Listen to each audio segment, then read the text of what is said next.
Hello my dear students, welcome back to the class. This is Ambika Singh, your accounts educator. आप सभी class 12th account students का बहुत बहुत स्वागत करती हूँ आप ही के अपने favourite channel the one and only magnet brains पर, जो आप सभी को प्रोवाइड कराता है 100% free as well as high quality education. जी हाँ फ्रेंड्स, बिल्कुल यहाँ पर आपको सीबीएसई बोर्ड के अलावा अदर स्टेट बोर्ड के कोर्सेज भी हम प्रोवाइड कराते हैं, जैसे कि Delhi, Bihar, UP, MP and Rajasthan board. और यदि मैं बात करूँ इंग्लिश मीडियम की, तो starting from class KG to class 12 आप लोगों को इंग्लिश मीडियम के कोर्सेज हम लोग यहाँ पर प्रोवाइड कराते हैं। और यदि हिंदी मीडियम के चाहिए तो भाई फ्रॉम क्लास 6 टू क्लास 12 हम आप लोगों को हिंदी मीडियम के कोर्सेज भी प्रोवाइड कराते हैं, जिसके लिए हमारा एक सेपरेट हिंदी मीडियम चैनल है, वहां पर जाकर आप आराम से चेक कर सकते हैं। और यदि आप ई बुक्स और ई नोट्स को अवेल करके स्टडी करना चाहते हो, बढ़िया से अपने कॉन्सेप्ट को क्लियर करना चाहते हो, पढ़ाई करना चाहते हो ई बुक्स और ई नोट्स अवेल करके, तो बस क्या करना है उसके लिए, नीचे जाना है डिस्क्रिप्शन बॉक्स में, वहां पर एक लिंक मिलेगा, उस लिंक को आप क्लिक करके आराम से ई बुक्स और ई नोट्स को अवेल करके भी स्टडी कर सकते हो। और यदि मैं चैनल की बात करूं तो स्टूडेंट्स आप सभी जानते हैं कि इंडिया का number 1 free online learning platform the one and only magnet brains, जो आप लोगों को full and complete organised course provide कराता है, और वो भी बिल्कुल फ्री ऑफ कॉस्ट में। यहाँ पर जितने भी कोर्सेज हम आपको प्रोवाइड करते हैं, इसके लिए कोई भी फीस, कोई भी चार्जेस या कोई भी पेड सब्सक्रिप्शन आप लोगों को नहीं लेना है। केवल क्या करना है, आपको चैनल को सब्सक्राइब करना है, क्योंकि चैनल पर ही हम आपको कंप्लीट कोर्स प्रोवाइड करते हैं, जिसमें हर एक सब्जेक्ट के, हर एक चैप्टर के अंदर के हर एक टॉपिक का डिटेल्ड एक्सप्लेनेशन हम आप लोगों को प्रोवाइड कराते हैं, और काफी सारे प्रैक्टिस क्वेश्चन, जैसे कि टॉपिक वाइज एक्सरसाइज के क्वेश्चन, एमसीक्यू, असर्शन रीजन या फिर इंपॉर्टेंट क्वेश्चन। तो कुल मिलाकर के कंप्लीट एजुकेशन आप लोगों को मिलेगा हमारे ही चैनल से, वो भी फ्री ऑफ कॉस्ट में। तो यदि आप भी उन स्टूडेंट्स में से हैं जो घर बैठे बैठे ऑनलाइन एजुकेशन लेना चाहते हो, वो भी बिल्कुल फ्री ऑफ कॉस्ट में, तो इसके लिए आपको क्या करना है, हमारे चैनल से जुड़ना है और सब्सक्राइब करना है बस, ठीक है। कोई चार्जेस नहीं, केवल चैनल को सब्सक्राइब करना है। तो जल्दी से सब्सक्राइब कर लीजिए, चैनल से जुड़ जाइए और ऑनलाइन एजुकेशन का घर बैठे बैठे फायदा उठाइए, ठीक है। चलिए तो फिर आज के सेशन को स्टार्ट करें, उससे पहले लाइक और शेयर जल्दी से कर दो भाई, फटाफट से सभी लाइक और शेयर कर दो भाई, फटाफट से कर दिया, लाइक शेयर कर दिया। तो आइए फिर आज के सेशन की शुरुआत करते हैं, स्टार्ट करते हैं, देख लेते हैं आज क्या पढ़ना है हमको। तो जैसा कि आपको पता ही है, हमारा क्लास 12 अकाउंट्स में चैप्टर नंबर 11 चल रहा है, उसका नाम है फाइनेंशियल स्टेटमेंट एनालिसिस। तो भाई साहब हम लोगों ने इसके सारे कॉन्सेप्ट्स कवर कर लिए हैं, जैसे कि टाइप्स वगैरह, objectives, process and so on, इसके यूजेस क्या है, इसकी पार्टीज कौन कौन सी है जो इंटरेस्टेड होती है फाइनेंशियल स्टेटमेंट एनालिसिस में। तो ये सारा कॉन्सेप्चुअली जो भी था थ्योरेटिकल पार्ट, वो हम लोगों ने कंप्लीट कर लिया है।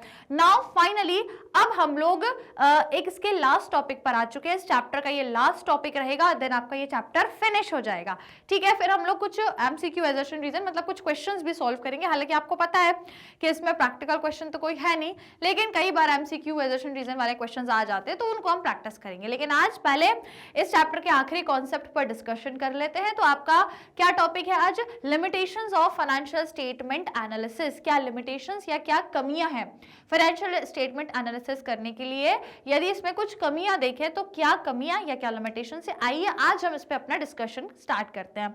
सो आप सभी ने लाइक शेयर कर दिया, चैनल को सब्सक्राइब कर दिया, तो आइए let's begin the session, start कर लेते हैं, लिमिटेशंस एक एक करके डिस्कस कर लेते हैं, ठीक है। चलो भाई साहब तो लगा लेते हैं, पहला देख लेते हैं। तो the limitations of financial statement analysis are, तो क्या क्या लिमिटेशंस है। देखो सबसे पहला है कि जो आप एनालिसिस कर रहे हो ना, बेसिकली ये जो एनालिसिस आप कर रहे हो, ये जो है आप किससे रिलेटेड कर रहे हो, हिस्टोरिकल एनालिसिस है एक तरीके से। ये जो एनालिसिस है ये एक तरीके से क्या है, हिस्टोरिकल एनालिसिस है। अब ये हिस्टोरिकल क्यों है, क्योंकि जो एनालिसिस कर रहे हो ये किसके बेसिस पे हो रही है, पास्ट की इंफॉर्मेशन, पास्ट की मतलब जो पूरा एक अकाउंटिंग ईयर बीत गया है, अब आप साल के एंड में आ गए हो 31 मार्च में, फिर आपको स्टेटमेंट्स मिलते हैं, देन उसके बाद आप एनालाइज करते हो। तो वो एनालाइज किसका हो रहा है, पिछला साल जो निकल गया उसका एनालाइज हो रहा है, ठीक है। आने वाले साल का तो अब बनेगा तब एनालिस होगा। तो आप एक तरीके से जो एनालिसिस हो रही है ये कोई फ्यूचर के एस्पेक्ट से नहीं हो रही है, बल्कि पास्ट रिकॉर्ड की एनालिसिस हो रही है, राइट। तो ये किसका लिमिटेशन है कि financial statement analysis is a historical analysis, ठीक है, पुरानी चीजों की, क्योंकि हम इसमें एनालिसिस करते हैं। It analysis what has happened till date, ये किस चीज के बारे में जांच पड़ताल या डिटेल स्टडी करता है कि क्या हो चुका है अभी तक की तारीख तक। यदि देखें तो what has happened till date, आज तक की डेट तक अभी अपन देखें तो अभी तक क्या हो चुका है वो एनालाइज कर रहे हैं। लेकिन ये तो एनालाइज नहीं कर रहे हैं कि क्या होने वाला है, ये नहीं पता क्या हो चुका है, उसको एनालाइज कर रहे हैं हम। It does not reflect the future, इसमें फ्यूचर का कोई एस्पेक्ट नहीं है, कोई प्रोस्पेक्ट नहीं है, ठीक है, फ्यूचर का कुछ नहीं बताएगा। और आपको पता ही है भैया, दो पर्सन ऐसे हैं जो हमेशा फ्यूचर में इंटरेस्टेड होते हैं, फ्यूचर के बारे में जानने में इंटरेस्टेड होते हैं, जैसे कि आपके शेयर होल्डर और आपके investor. They are more interested in knowing the likely positions in future. इनको फ्यूचर की चीजें जानने में ज्यादा इंटरेस्ट है कि फ्यूचर की क्या प्रोस्पेक्टिव्स है, प्रॉफिटेबिलिटी क्या है, अर्निंग प्रोस्पेक्टिव फ्यूचर में क्या है, जो आपको फाइनेंशियल स्टेटमेंट एनालिसिस करके नहीं पता लगेगा। एनालिसिस करके आपको बस ये पता लगेगा कि अभी तक क्या क्या हो गया, केवल वही पता लगेगा, पास्ट की चीजें, आने वाली चीजें आपको पता नहीं लगेंगी। Is it clear? तो ये आपका एक क्या है, लिमिटेशन है छोटा सा, ठीक है। दूसरा लिमिटेशन क्या है, इग्नोर्स प्राइस लेवल चेंजेस। तो यहाँ पर भी वैसे ये जो लिमिटेशंस है ना, ये आपकी सेम वही लिमिटेशंस हैं जो हमने इसके पहले वाले चैप्टर में पढ़ी थी, limitations of financial statement, same वही है। लिमिटेशंस ऑफ फाइनेंशियल एनालिसिस भी सेम वही लिमिटेशंस है। तो यहाँ पे क्या है कि यहाँ पे प्राइस लेवल चेंजेस को हम नहीं देखते हैं। Price level changes are price level changes and purchasing power of money are inversely related, है ना। A change in the price level makes analysis of financial statement of different accounting year invalid because accounting records ignore changes in the value of money। Money के value में हर बार changes आता है। 100 रुपए की कीमत पहले कुछ और थी, अब उतनी नहीं बची। तो प्राइस लेवल हमेशा चेंज होता रहता है। हर चीज की जो मनी मॉनेटरी वैल्यू है, यहाँ पे दिया हुआ है, मॉनेटरी वैल्यू चेंज होती है, ये वैल्यू ऑफ मनी चेंज हो रही है, और हर चीज का प्राइस भी चेंज होता है। आप आज कोई बिल्डिंग खरीद लो, अभी आपको मिल जाएगी, मान लो वो 50 लाख की बिल्डिंग मिल गई, आप उसके प्राइस 10 साल बाद देखो, वो 50 लाख की बिल्डिंग 1 करोड़ की भी हो सकती है, ठीक है। तो ये क्या हो रहा है, प्राइस लेवल में चेंज आता है। ओके, नाउ यहाँ पे दिया है and purchasing power of money, और जो परचेजिंग पावर ऑफ मनी है वो हमेशा क्या होती जाती है, कम होती जाती है। जैसे कि प्राइस लेवल, हर चीज का प्राइस बढ़ रहा है दिन ब दिन प्राइस जो है वो बढ़ रहा है। इनवर्सली, ये जो लिखा है ना, इनवर्सली रिलेटेड है। इनवर्सली रिलेटेड है मतलब कि आपका प्राइस दिन ब दिन हर चीज का बढ़ते जा रहा है ना, लेकिन उस हिसाब से हम हमारी जो इनकम है उसकी वैल्यू देखें तो वो कम होती जा रही है। अगर कोई इंसान आज से 20 साल पहले 20,000 कमाता था तो वो बहुत कहलाता था कि यार 20,000 कमाता है, वो 20 साल पहले की बात थी। लेकिन आज यदि कोई इंसान 20,000 कमा रहा है तो वो इतना ज्यादा नहीं, उसकी इतनी वैल्यू बची जितनी उस 20,000 कमाने वाले की 20 साल पहले वैल्यू थी। पहले 20,000 कमाने वाला मतलब बहुत बड़ी बात है, ठीक है, लेकिन आज 20,000 कमाने वाला मतलब हाँ ठीक है, ये कहेंगे कि हाँ अभी तो स्टार्टिंग ही है, ये 20,000 तो 10-20,000 तो स्टार्टिंग सैलरी होती है, ठीक है। तो ये जो आज के डेट में 20,000 देखे तो वो इतने मायने नहीं रखते हैं, है ना। तो अब हम देखें तो प्राइस जो हमारा हर चीज का इंक्रीज हो रहा है, और इससे अपनी जो इनकम है उसका देखें, वैल्यू यदि देखें, परचेजिंग पावर देखें तो वो कम होती जा रही है, क्योंकि मनी की वैल्यू दिन ब दिन कम हो रही है। 100 रुपए की कीमत आज से आप 10 साल पहले देखो, 100 रुपए बहुत बड़ी बात होती थी। आज 100 रुपए तो मतलब इतना मैटर ही नहीं करता। हम कहीं बाहर खाना खाने भी जाते हैं तो 100 रुपए में सोचते हैं इसमें क्या ही आएगा। हमें आज भी खाना खाने जा रहे हैं तो एटलीस्ट 500 तो कम से कम चाहिए ही चाहिए। ओके, तो ये जो चेंजेस होते हैं ना आपके, ये आपके फाइनेंशियल एनालिसिस में ये चेंजेस हम, क्योंकि फाइनेंशियल स्टेटमेंट पे चेंजेस नहीं रिकॉर्ड होते हैं, मैंने आपको पहले भी एग्जांपल बताया है। सपोज यदि मैंने कोई बिल्डिंग है, वो मैंने बताया कि चलो मैंने 50 लाख की वो बिल्डिंग परचेज करी है, अभी करी है, इस साल मैंने 50 लाख की एक बिल्डिंग खरीदी। आज से 5 साल बाद उसकी वैल्यू बढ़ जाएगी और मान लो वो पहुंच जाएगी 60 लाख तक, ठीक है, लेकिन स्टिल मैं बैलेंस शीट में अपने फाइनेंशियल स्टेटमेंट में उसको अभी भी 50 लाख में ही रिकॉर्ड कर रही होंगी, 60 लाख में नहीं रिकॉर्ड कर रही होंगी। तो ये क्या शो कर रहा है कि प्राइस लेवल इंक्रीज हो गया ना, प्राइस बढ़ गया, लेकिन स्टिल बैलेंस शीट में वो 50 लाख पे ही दिखेगी आपको, राइट। तो इससे पोजीशन सही नहीं आएगी, क्योंकि मेरी पोजीशन देखो तो 60 लाख के बिल्डिंग के मेरे पास मतलब 60 लाख का एक एसेट है मेरे पास, ओके, लेकिन बैलेंस शीट में क्या दिख रहा है कि मेरे पास 50 लाख का सेट है।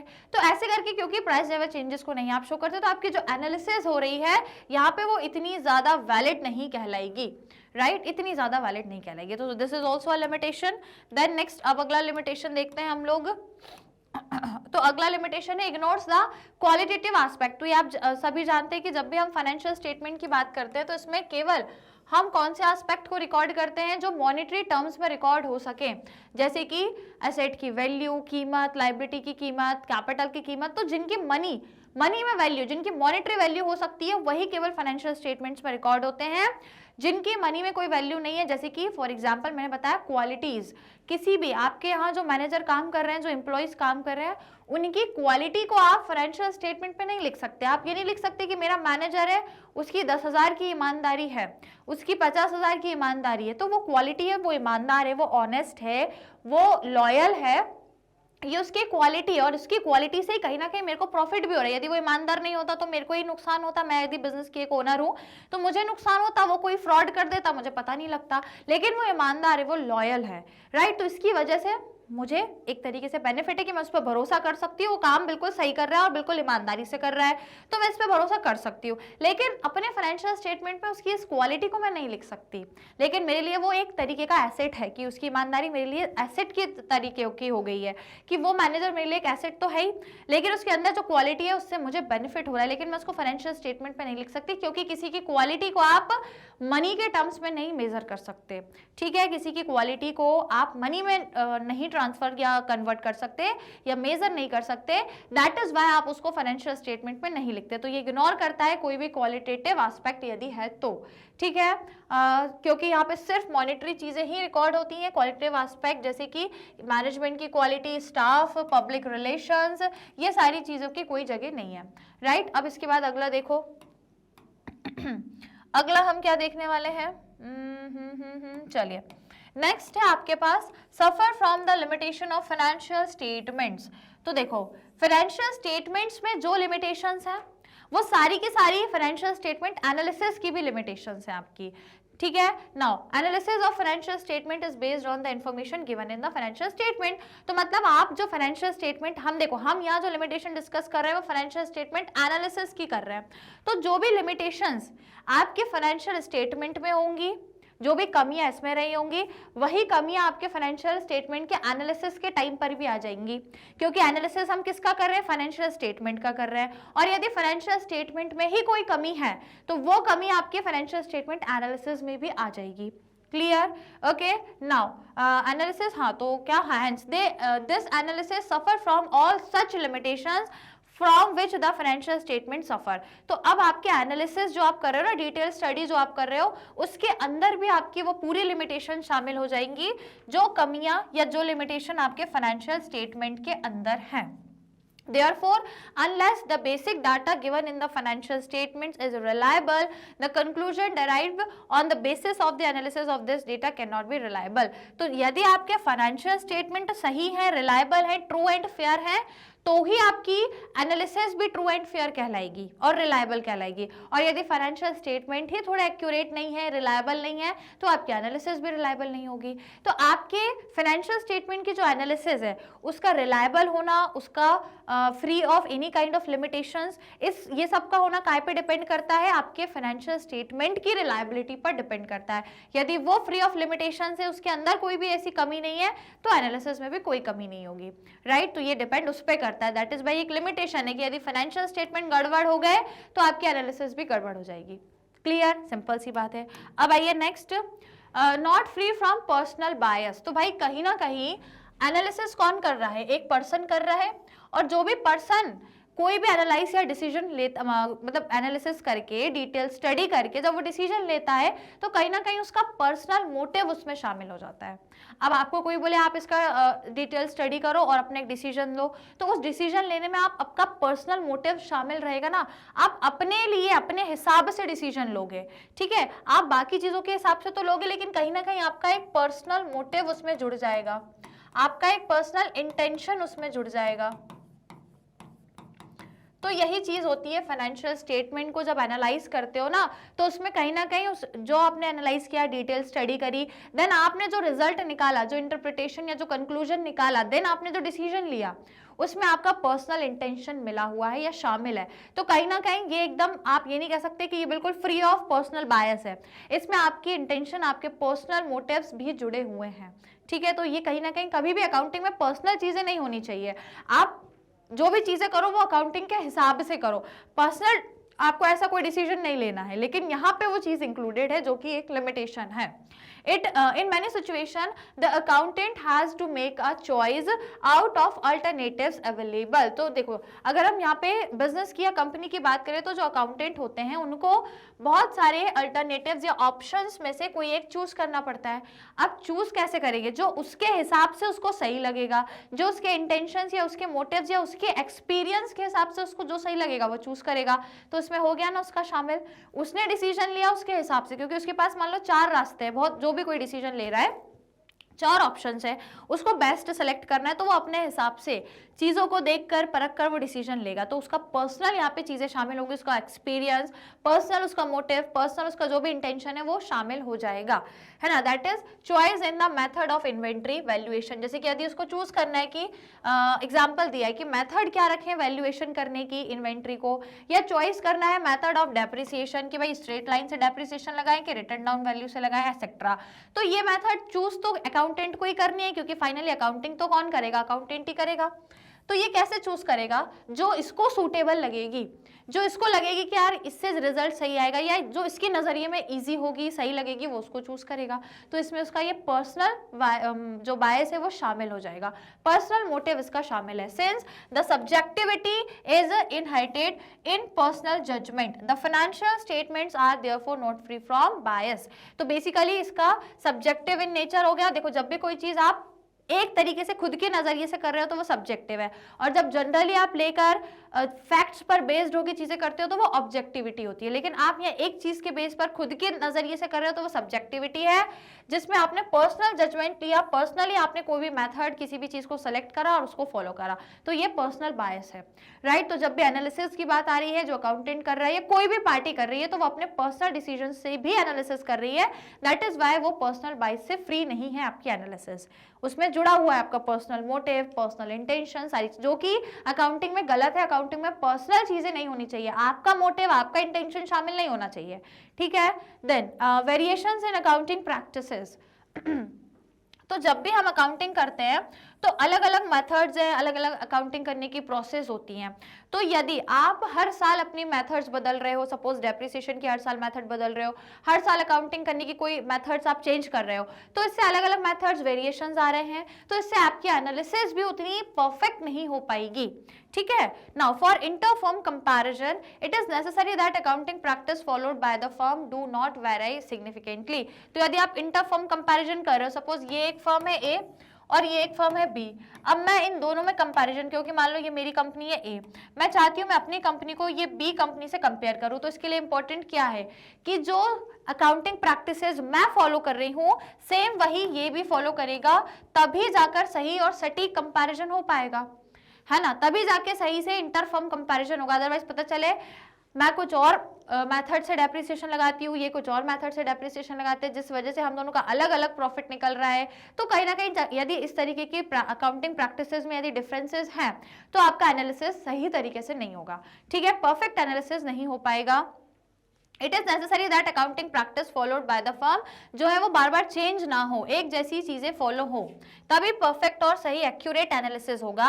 As there may be variations in accounting practices followed by different firms, a meaningful comparison of the financial statement can not या फिर इज नॉट पॉसिबल। तो यदि आप अलग अलग डिफरेंट अकाउंटिंग प्रैक्टिसेस यूज कर रहे हो, डिफरेंट चीजें यूज कर रहे हो, अलग अलग डिफरेंट फर्म्स हैं, अलग अलग प्रैक्टिसेस यूज कर रही हैं अकाउंटिंग करने की, देन इसमें एक अच्छा कंपैरिजन पॉसिबल नहीं है। क्लियर, समझ में आया। तो ये आपका एक और लिमिटेशंस हो जाता है किसका, फाइनेंशियल स्टेटमेंट एनालिस्ट का। नाउ जो आपका लास्ट है विंडो ड्रेसिंग, जो कि बहुत ही कॉमन है। विंडो ड्रेसिंग मतलब खुद से मैनिपुलेट करना, क्योंकि देखो फाइनेंशियल स्टेटमेंट तो बन गए, सब हो गया, अब एनालाइज तो आप खुद से कर रहे हो ना, तो आप खुद से यदि एनालाइज कर रहे हो तो आप अपने डिसीजन को बेस्ट बनाने के लिए, क्योंकि हम जो भी डिसीजन लेते हैं हम चाहते हैं कि हमारे डिसीजन सही हो, तो हम क्या करते हैं उसके लिए खुद से भी चाहे तो डेटा इधर उधर कर देते, जो कि एक रॉन्ग एक्टिविटी है, क्योंकि जो डेटा जैसा है उसको एज इट इज ही रहने दिया जाए तो ही बेहतर है। लेकिन कई बार जो एनालिसिस होती है, जो एनालिटिक्स होते हैं, जो एनालाइज करते हैं, वो अपने डेटा को सही बताने के लिए, अपने डिसीजंस को सही बताने के लिए अकाउंटिंग डेटा में चेंजेस या मैनिपुलेशंस कर देते हैं। तो जो मैनिपुलेशंस हो रहे हैं आपके अकाउंट्स में उसको हम बोलते हैं window dressing. Window dressing refers to the presentation of a better financial position that what is actually is by manipulating the books of accounts. तो विंडो ड्रेसिंग मतलब क्या हो रहा है कि आप एक बेटर फाइनेंशियल पोजीशन दिखाने की कोशिश कर रहे हो। कैसे?